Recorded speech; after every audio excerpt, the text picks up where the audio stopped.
To give a concrete example, there's a type of new rice variety for Africa called Narikas, new rice varieties for Africa, that were developed by a scientist by the name of Monty Jones, who received the World Food Prize for this development. And it combines the best of African rice with the best of Asian rices through a wide cross technology.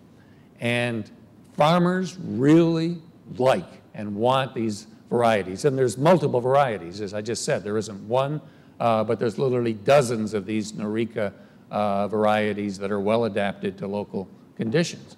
But there's no seed industry and particularly in West Africa where rice is grown. So there's no value chain that gets that technology out to farmers. And even in those locations where we have had the value chain on the inputs, where we have been able to get improved varieties, to get some fertilizer out to farmers, once they increase their production, there hasn't been a value chain on the output side.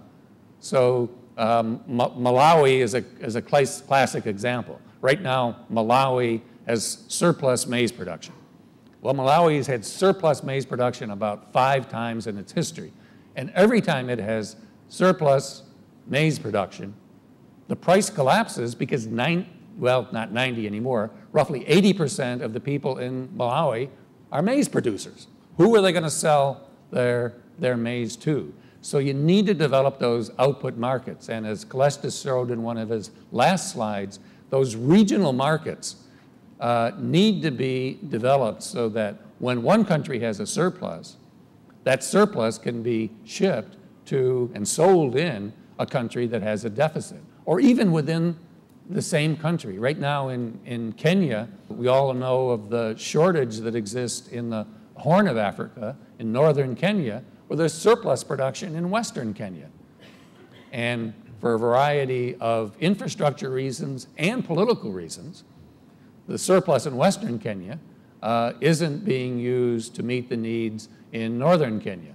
Part of the reason is food aid comes from the countries that are supplying food aid rather than the countries that, the same country that's producing it. I might add, it costs about $800 a ton to get it there from here, the United States, and about $150 a ton to get it there from western Kenya.